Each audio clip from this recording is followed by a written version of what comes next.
We were talking about the judgment of a deal. That's the heading we're under. The judgment, the hukum, the judgment of a deal. When we say the judgment of a deal, then we mean the five judgments. Farud, obligatory.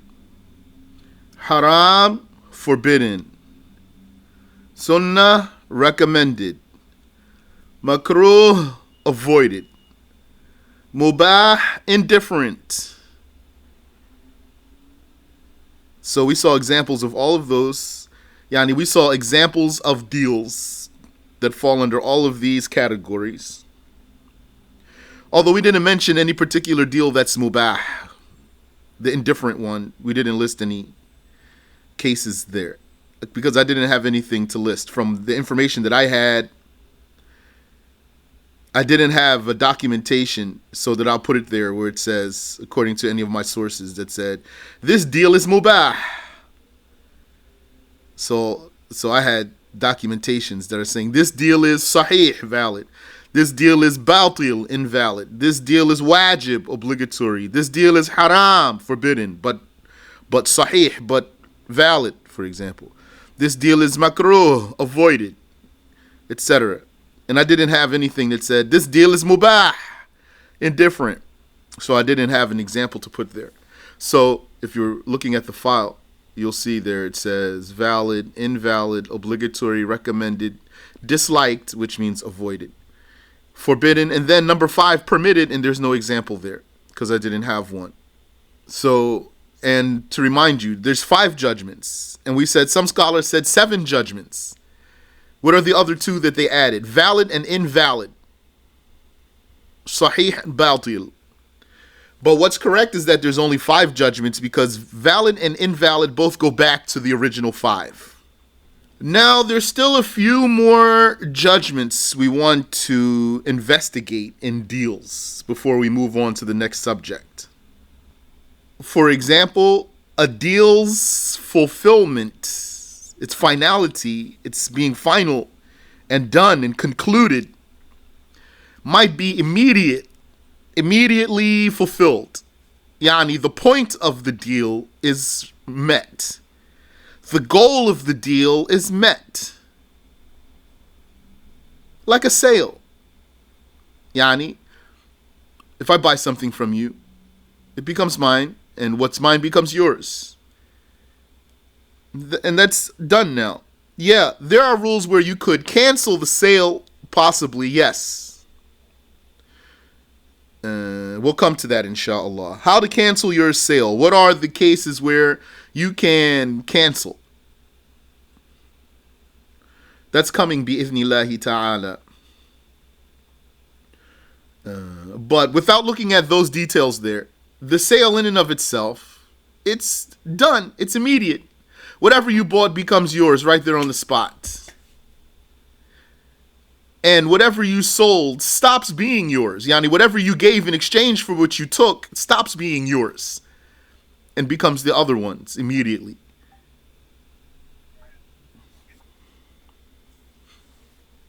When what you get becomes yours, what the other one takes from you becomes his.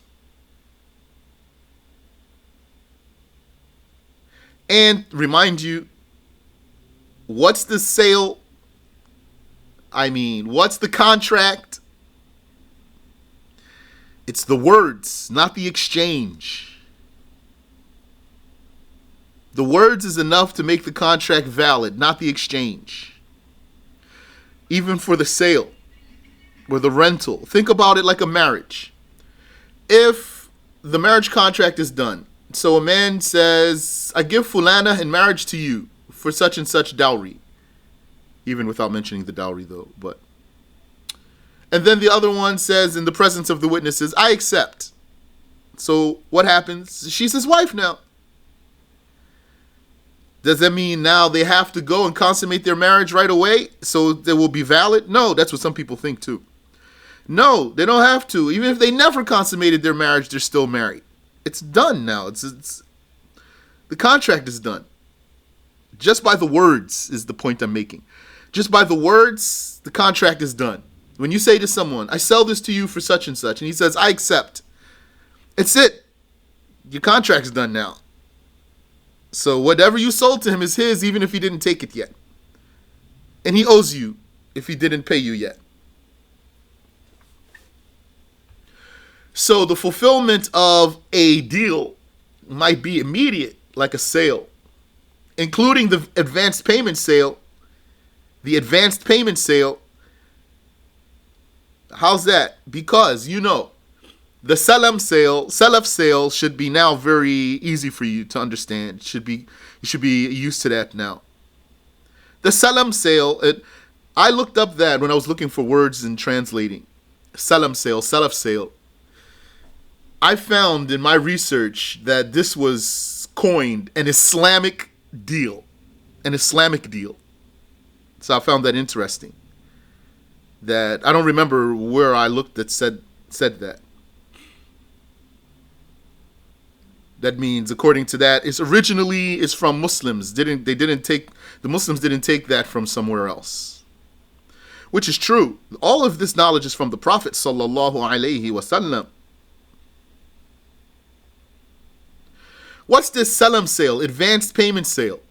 That's the sale where you have to pay up front because you're going to get a delivery later for something very specific and determined. That's not mixed with things. Something that's not mixed with things and it's not cooked. Like gold, just gold. So gold is one material. Or rice. Not cooked, just rice or just wheat. Advanced payment sale. You pay him now, he's going to deliver later. Or an animal. Or a slave. Or cloth. So this type of sale, he's going to deliver to you later. That means you have to pay up front.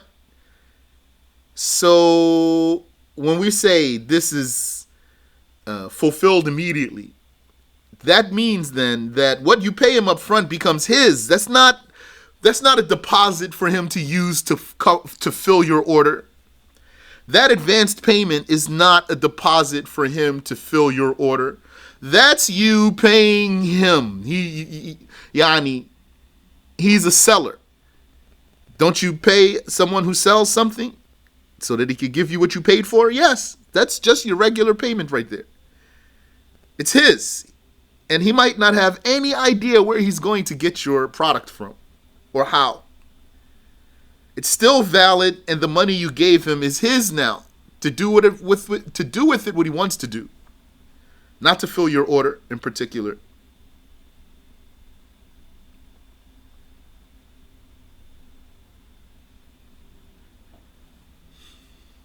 So that's how a sale goes. And leasing. Leasing means renting. So you have several words here. Lease, rent, even. Hire goes here. Those are all the same thing. It's immediate. That's why the Shafi'i school is, and this is important here, the Shafi'i school is that you can't rent something and it's not yours yet, like the way people do. Let's do the contract now, you can move in on Monday. Let's do the contract now on Thursday, and you give me the money too, and you give me security deposit too, and you can move in on Monday. It's like they want to take all your money and not give you anything. And we already know that the security deposit is not valid. That's haram. And on top of that, he's not letting you move in right away. Rather, though, the reality is that the rental is like a sale. Once you do the contract, it's yours. So that means you can't say, I rent this from you starting Monday in a few days. That's not valid. If that's what you want to do, then do it on Monday.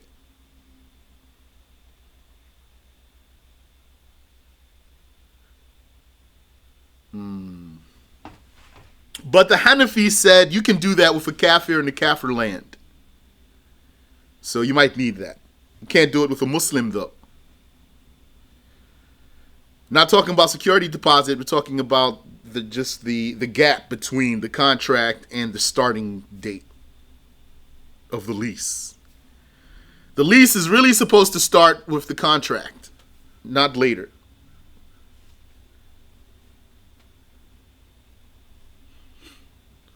And also, since we're here, inshallah, we'll come back to this when we get to the subject of renting, the chapter of renting.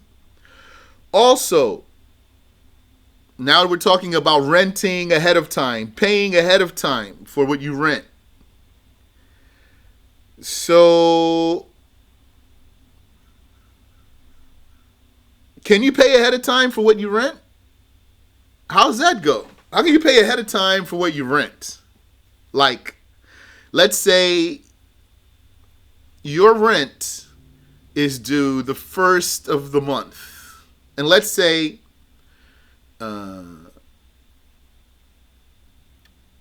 let's put it this way. Your lease is over at the end of the month. And if you want to stay there, you have to do a new contract. And you're going to pay them at the beginning of the month. So let's say every first of the month is a new contract for you because your lease is a month long. So you pay him at the first of the month for the month, and then when the month is over, it's done. But you want it again for the next month, so you pay him again at the first of the month, and this is a new contract so that you can have it for another month. So now in this case, in this scenario I'm telling you, can you pay early? Can you pay before the first of the month so it will be yours on the first of the month? That's not valid. But according to some scholars, it is valid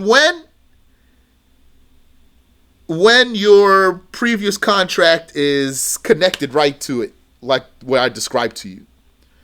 So what I described to you is that your lease is for a month. Once that month is over, your lease is over, and then the first of the next month starts a new lease. Can you pay ahead of time in this case? No, you can't. Keep that. Start there so that you understand the dealings right. You want to understand the way the dealings work. You don't want to understand first how to make what you want to work. Understand how the dealings work. So, first answer is no, you can't do that. Why? Because that's just like buying something and it's not yours yet. Can you buy something and it's not yours yet? No, you can't. But some scholars said in this case you can if your previous lease is connected to the new lease. So your previous lease, the first lease ends at the end. The first lease ends at the end of the month, and the new lease begins at the beginning of the next month. So it's connected back to back. Some of them said you can pay ahead of time in this case and basically just keep it flowing. But fundamentally, you can't. Also, we are for the most part learning the Shafi'i school, so it's going to be consistent in one madhab. If you want to understand dealings well, learn the dealings according to a madhab so that you can have a system, a working system. Because every madhab is consistent within itself. It doesn't have to be consistent with the other madhab. So learn a madhab in dealings, and it's okay if you learn what some other madhabs say just so you can have, options and additional information. So the fulfillment of a deal might be immediate, like a sale, including the advanced payment sale. Now it's clear for you. And including leasing. That's clear for you too, which is renting. And a gift. Once the person takes that gift, and now it's his. Nobody can take it back but the parent. And the collateral or the loan after reception. The collateral or the loan after reception. Same thing for the gift after reception. Once he receives the gift, then it's done. Unless you're the parent who gave the gift. Unless the giver is the parent. That's the one who can breach that. That's the one who can breach that. Anyone else cannot. The collateral, which is what? Which is you owe. And you put up collateral, and the collateral is basically a legal insurance. Collateral is a legal, religiously legal insurance. Because the collateral is when you put up an object against a debt. An object against a debt. Not a debt for a debt, an object for a debt. We always want to avoid a debt for a debt. An object for a debt. Like an object is like a house, a car, or something else. So once you put that collateral up, once you put something up as collateral, then, and when the loaner takes that collateral, accepts it as collateral, now it's done. Same thing for the loan. You give someone a loan, as long as the person hasn't taken it, then you can just retract and say, sorry, I'm not going to give you the loan. I was just about to knock on your door and put it in your hand, but now I changed my mind and I'm going to keep it and walk away from you. That's permissible. But once he receives the loan, then it's done. Now he owes you, according to your agreement. Until they are received, that gift or that collateral or that loan, until they are received, their fulfillment has another judgment. Pending. Their fulfillment is pending. You know what pending means. And the giver can withdraw. The giver of the gift or the collateral or the loan. Like a will. If you haven't died yet, then of course. Any will you made, which is a gift after death, that's different from inheritance. Any will you made, which is a gift after death, as long as you're still alive, of course you can alter that. So a will is pending. Is pending what? It's pending your death. And what exceeds a third in a will? So let's say you died. May Allah have mercy on you, and me too.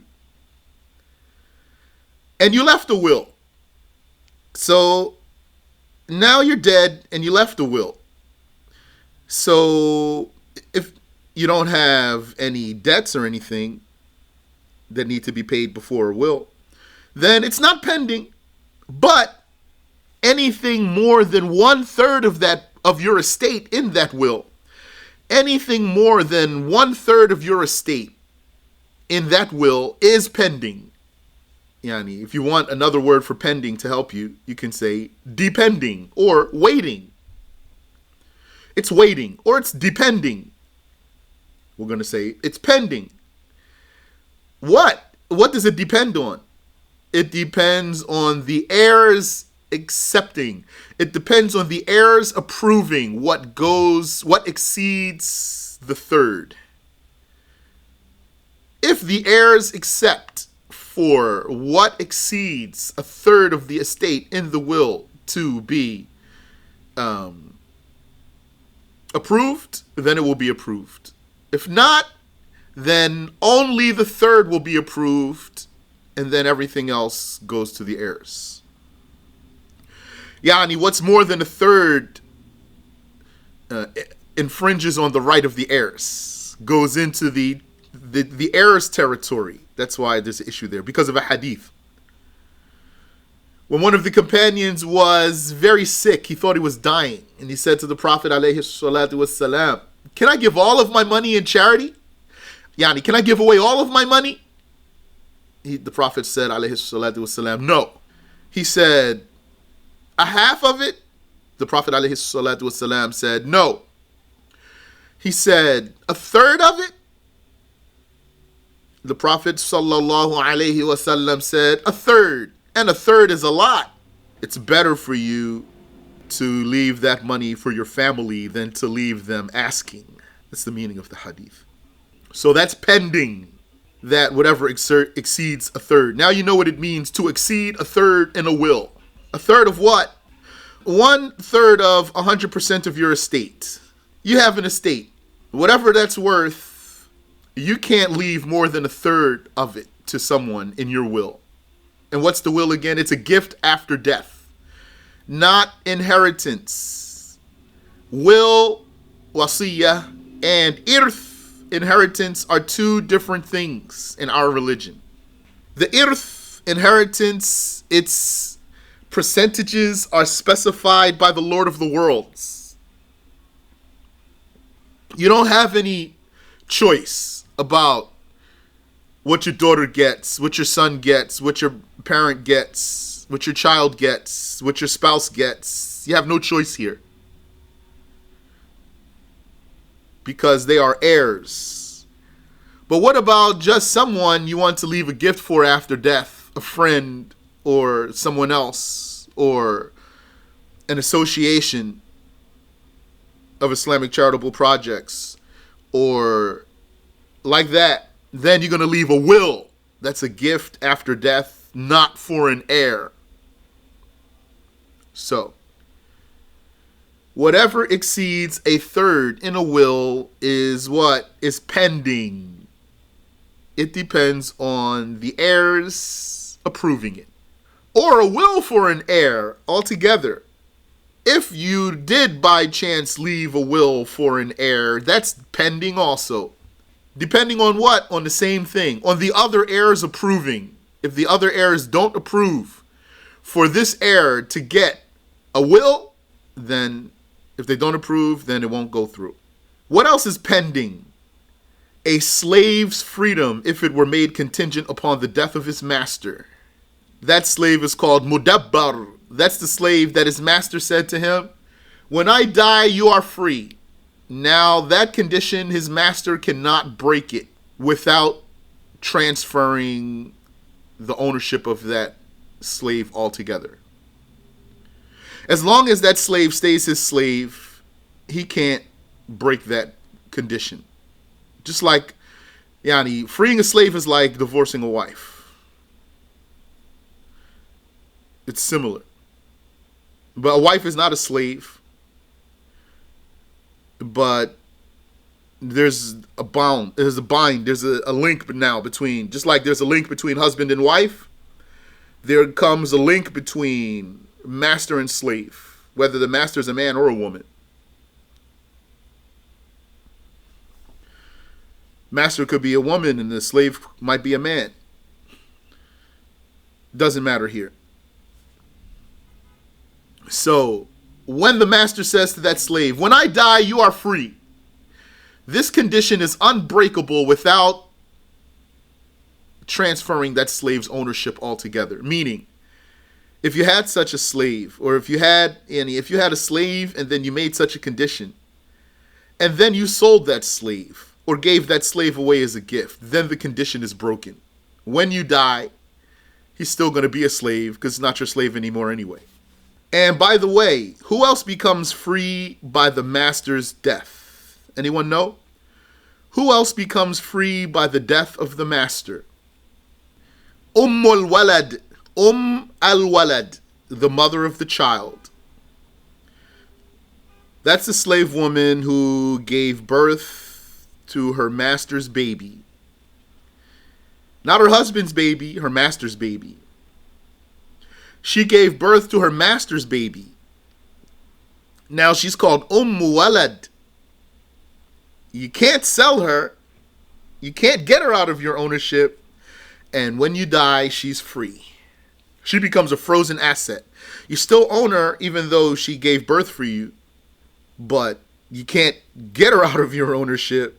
Then when you die, she becomes free, even if she killed you. May Allah protect us. Ameen.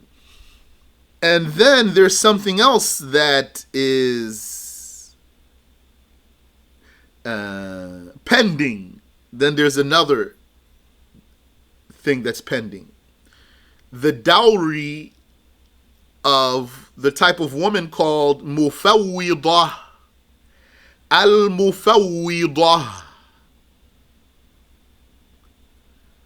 Al-mufawwidah, that means the woman who forwarded her affair to someone else. The woman who forwarded her affair to someone else. Who's she? She's the one who says to her guardian, give me away without a dowry. Give me away in marriage without a dowry. So she's called mufawwidah. So then what's the status of her dowry? It's pending. What does it depend on? She deserves the dowry only under one of three circumstances. In this case, if you want to remember it, you're going to have to study, because this is one of those cases that could slip you. This woman who instructed her guardian to give her away without a dowry, she will deserve a dowry under one of three circumstances. One is if the husband specifies a dowry for her, whether she asks for it or not. So he says to her, here's a dowry for you. She only has to agree if it's less than commensurate. In this case, if he gives her any dowry that's like what a woman like her would take, or more, then that's her dowry. We talked about commensurate dowry last week. So then that's her dowry. Or if the judge specifies it, then that's her dowry. Or if the husband has intercourse with her, he consummates the marriage, or she dies, both of those, that's three, then she deserves a dowry. Therefore, so what does that imply? If he divorces her before any of that, this one who instructed her guardian to give her away without a dowry, she would not deserve anything but a mut'ah, a reconciliation payment, unlike a woman who is not mufawwidah. So this case, now we just mentioned it quickly and in passing. Review it. And if you have any previous notes on there, compare your previous notes with this so that it builds your comprehension of the case. And if you have any questions later, ask me. Probably if you have a question about it now, I won't be able to answer for you.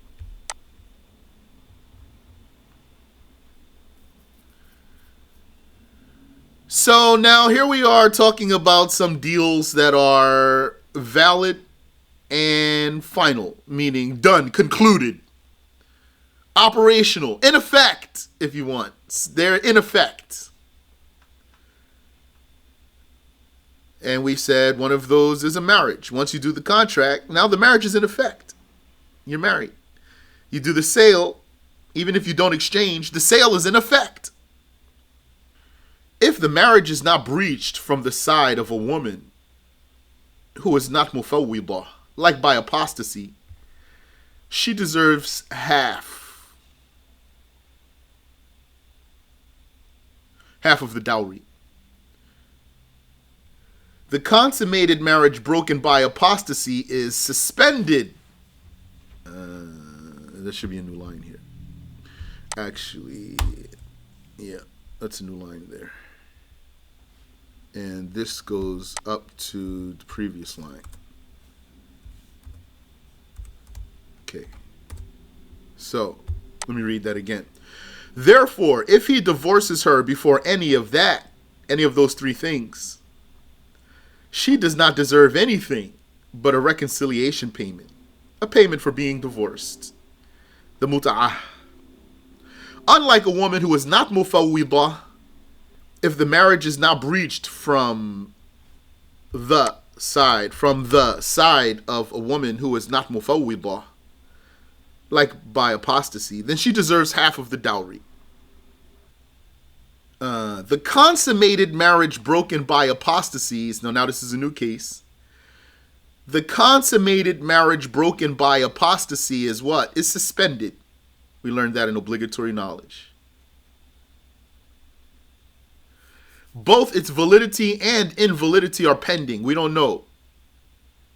What's its case? It's unclear for us. Either the apostate will come back to Islam before the iddah expires, or the iddah will expire before the apostate comes back to Islam. If the iddah expires before the apostate comes back to Islam, it becomes clear for us that their marriage was invalidated since the time of apostasy.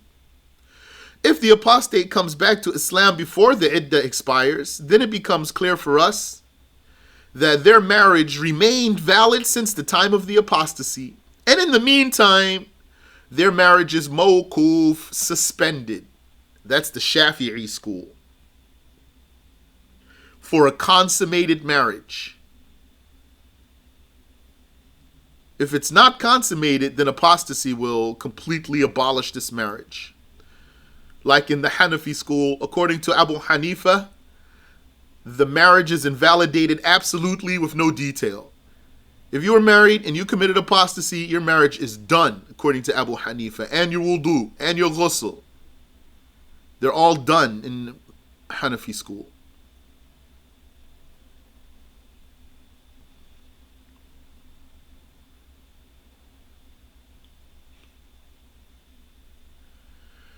If a partner sells negligently, a partner, so that means we're talking about a partnership. How do you do a valid partnership? When we get to the chapter on partnership, we'll see, inshallah. Yani, just really quick though, just so you can have an imagination. The partnership is when you physically mix your money together. Physically mix your similar money together. Not that you share a bank account. Not that you do business together. Doing business together doesn't make you partners. Shurakat. According to a deal, a religious type of deal called sharika. Working together doesn't make you partners. One part of the partnership, a major part, is physically putting your similar money together. Mixing it. That means you bring whatever you have. You know what money means. Our words are specialized in these lessons, right? So, money means not just cash. Anything with monetary value is money. You mix your physical money together. You bring your money, I bring my money, and they have to look the same so that we can physically mix our monies together and not know whose was whose originally. That's the start of your partnership. And we won't go further there, inshallah, when we come back to it. If a partner sells negligently, the sale is partially valid. Only what is covered by his share is valid, and what was covered by his partner's share is not.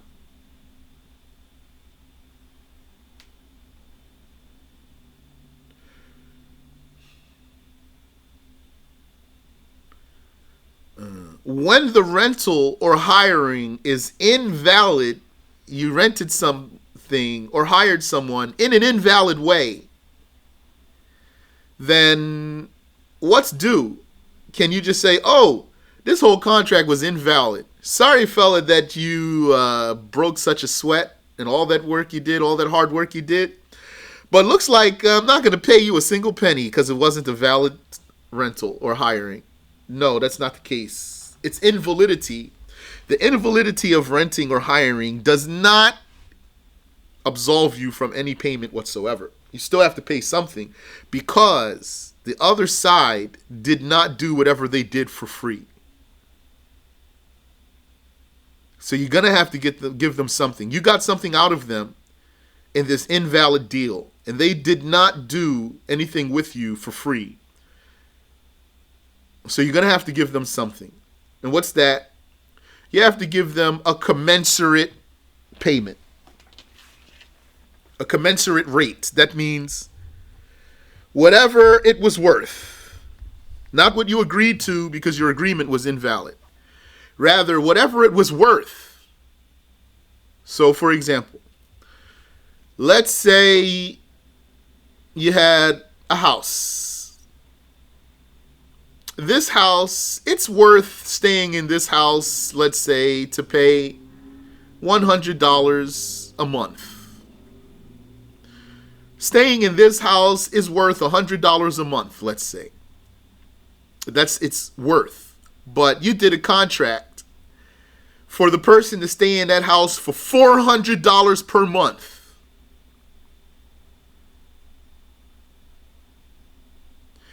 And then turns out your contract wasn't even valid. So then how much you're going to have to, Yani, how much is going to have to get paid here? Now it's not going to go by your agreement since the agreement wasn't valid. Now it's going to go by default back to the value. So whatever that was worth, that's what you have to pay. I'll give you another example. You hired someone to do work for you. He did work. His work, let's say, is worth normally on the market, let's say $1,000. His work was worth $1,000. Let's go the other way. Your agreement was $200. He agreed to do for you $1,000 job for $200. But then turns out that your contract wasn't valid. And he did the work though. Now you got to do something. You can't tell him to scram.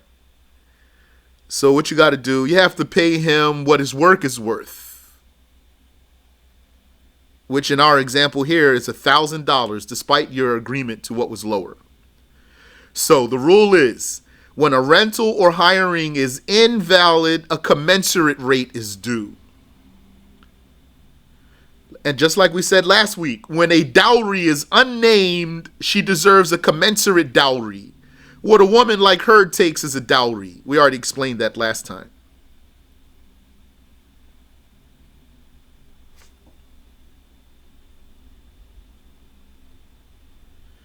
One cannot take anything gained through an invalid deal, like a bribe, an invalid one. So differentiate between an invalid deal and a haram valid deal. A haram deal that's valid. Can you consume the money of a haram deal that was valid? The answer is yes, you can. It's not haram to consume the money from a haram deal that was valid.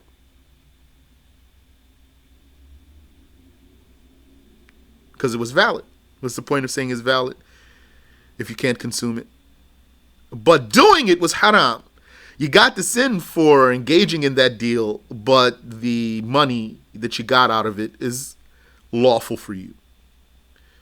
One cannot take anything gained through an invalid deal, though, like a bribe. Though one may give a bribe to obtain his right. You have a right to something and you can't get it without bribing someone, so you bribed him, you can.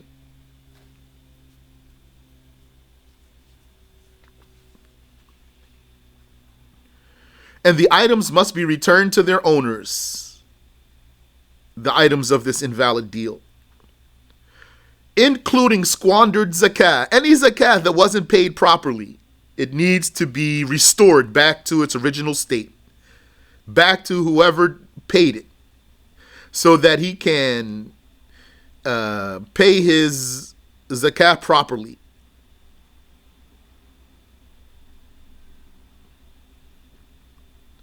Nor can one consume the orphan's money. The orphan is the child who didn't reach puberty and his father died, and let's say he has money, and now here you are taking care of this orphan. So that orphan's money, and this is general, there's some details that I need to get clarified, but just generally, you cannot consume this orphan's money. What does money mean? So always remember this. Money is not just cash.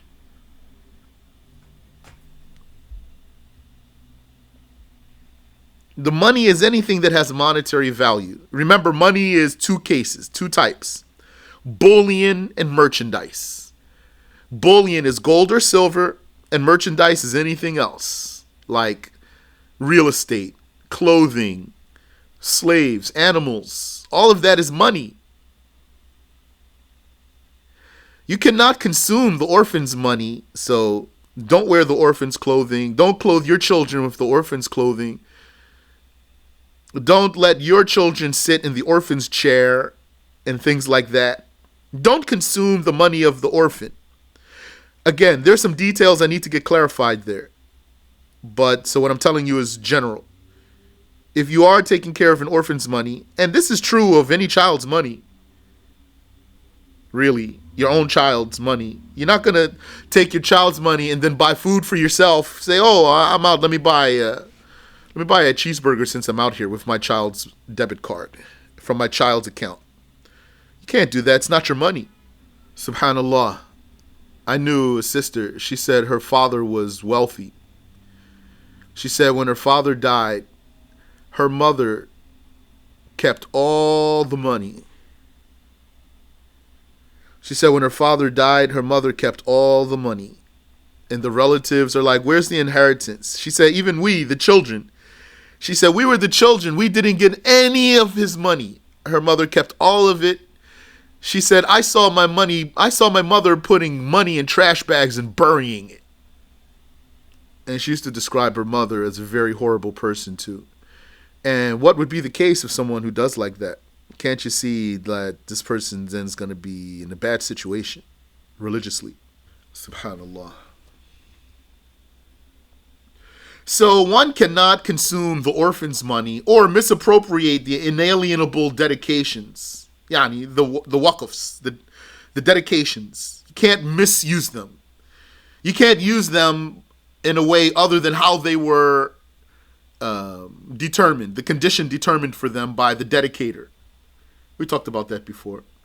And the war spoils also, you can't take those for yourself. If you were in the battle and you're on the battlefield and who knows what you saw there, a handkerchief, a watch, who knows, maybe lots of cash, jewelry, who knows what did you find there.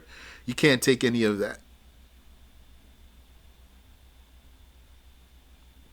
Rather, whatever gets commandeered or picked up by a soldier has to go into the pot for everyone so it can be distributed to the army. It's not yours if you're the Muslim soldier. Just because you found it, just because you got your hands on it, doesn't make it now just yours. There's rules. So it needs to get distributed properly.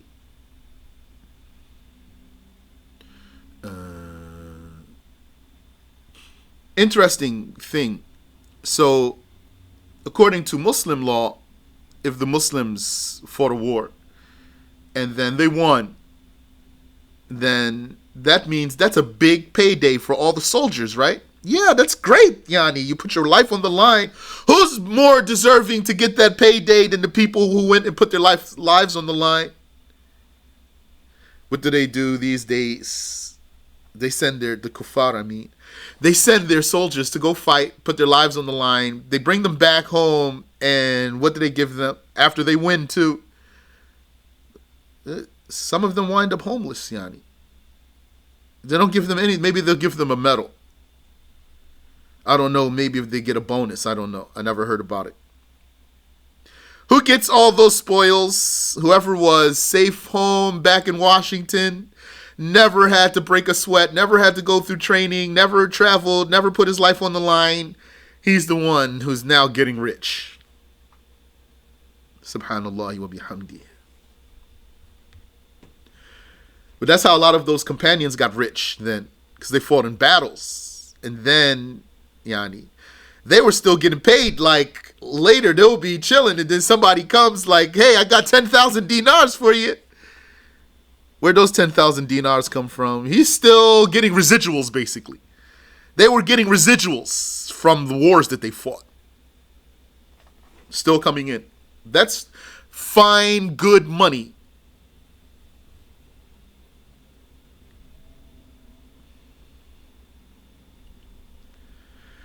One can, however, take what was acquired through a valid deal, but later paid for with forbidden money. One can take what was paid for. Where is it? One can take what was acquired through a valid deal and later paid for with forbidden money. Meaning, you did a valid deal. You said, I'll buy this from you for $20. And what does $20 here mean in my example? It means a $20. He didn't say, He didn't say for my $20. He didn't say for these $20 of mine. Or those $20 or something like that. For the $20 that you saw before. He didn't specify. I buy this from you, that's what's specified, for $20 without specifying the $20. That's a valid deal. Okay, so he acquired something through a valid deal. And then later he said, I still have this haram $20 right here. It's been sitting here for a long time. I'm thinking what I'm going to do with this haram $20. Oh, I know. This haram $20, I'm going to use this to pay for that 20 I owe that guy. So he paid with haram money, but the contract itself was valid. So consuming whatever he got through that valid deal is permissible. Now, what about, though, that haram money? What's the status of that? Does he have to pay him back later, etc.? Let me review. I need to review that case. I need to review where that case goes, which way that case goes. But this part of the case is clear for me, and I'm sharing it with you. Paying for something with haram money, but the deal itself was valid, it's permissible to consume whatever was acquired through this valid deal. The Messenger sallallahu alaihi wasallam said, indeed, some people indulge in the money of Allah without right. So for them there will be hell on resurrection day. Wallahu ta'ala a'lam. Allah knows best. We'll stop there. Any questions?